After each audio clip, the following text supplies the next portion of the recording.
Sa ibang balita, malaki po ang pasasalamat ng mga taga-Isabela na bagamat sumama ang panahon sa kanilang lugar, hindi po gaanong naminsala ang bagyong Chedeng. May live report si Haji Rieta. Haji. Yes, Rhea, at ito rin yung maganda dahil ang lokal na pamahalaan ng Isabela ay talagang mahigpit na ipinatupad itong preemptive evacuation bago pa man talaga dumating ang bagyong Chedeng sa kanilang lalawigan. Narito ang ulat. Lakas loob ang ilang residenteng ito na tawirin ang Ilagan River sa bayan ng Benito Soliven kahapon na umaga.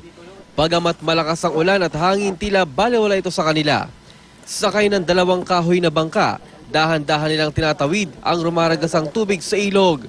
Ayon sa ilang residenteng nakausap ko, araw-araw daw nila itong ginagawa. Pag malaki na yung mamaya yung ilog, pauwiin kami ng boss namin.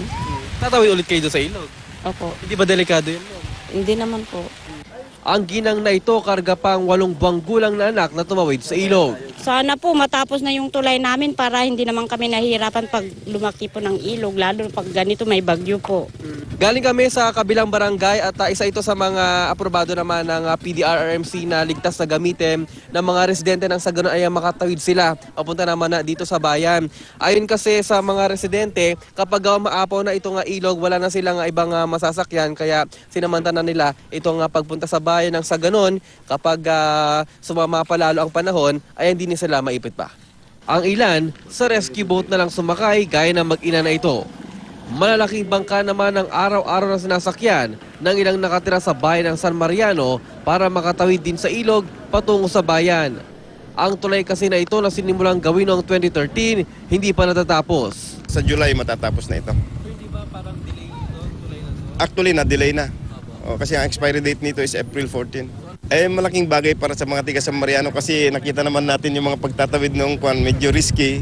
So kapag matapos siguro ito, medyo mas madali na yung aming pagpapatawid dun sa mga tao, lalo dun sa mga produkto ng aming mga kababayan. Pagsapit naman ng tanghali, tila mas lumakas pang buhos ng ulan. Kaya naman sa pilitan ng iniligas ang nasa 70 pamilya sa bayan ng Benito Soliven. Ayon kay Governor Faustino D., Lunes Santo pa lang daw nang nagsimula silang maghanda. Maaga pa lamang po ay nag-preposition na rin tayo ng mga pagkain, lalong-lalo na dun sa ating 4 na coastal towns ng Isabela. Ang lugar ng Isabela ay dinadaanan ng bagyo, kaya sanay na tayo rito, kaya kailangan lang po talagang mag-ingat buti at makipag-coordinate para sa ganun maiwasan po natin ang casualty.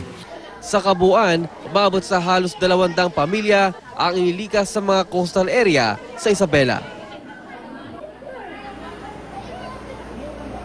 Rhea, sa pinakahuling report na nakuha naman natin mula sa PDRRMC ay 0 casualty po ang buong lalawigan ng Isabela sa pagdaan nga ng bagyong Chedeng. At sa ngayon, Rhea, ay maganda naman ang lagay ng panahon dito, bagamat maulap ay sa magdamag ay hindi naman na umulan pa dito. At mamayang tanghali naman, Rhea, inaasahan darating si DILG Secretary Marojas para naman personal na makita ang sitwasyon ngayon dito sa lalawigan ng Isabela matapos nga dumaan ang bagyong Chedeng. Rhea? Maraming salamat, Haji Rieta.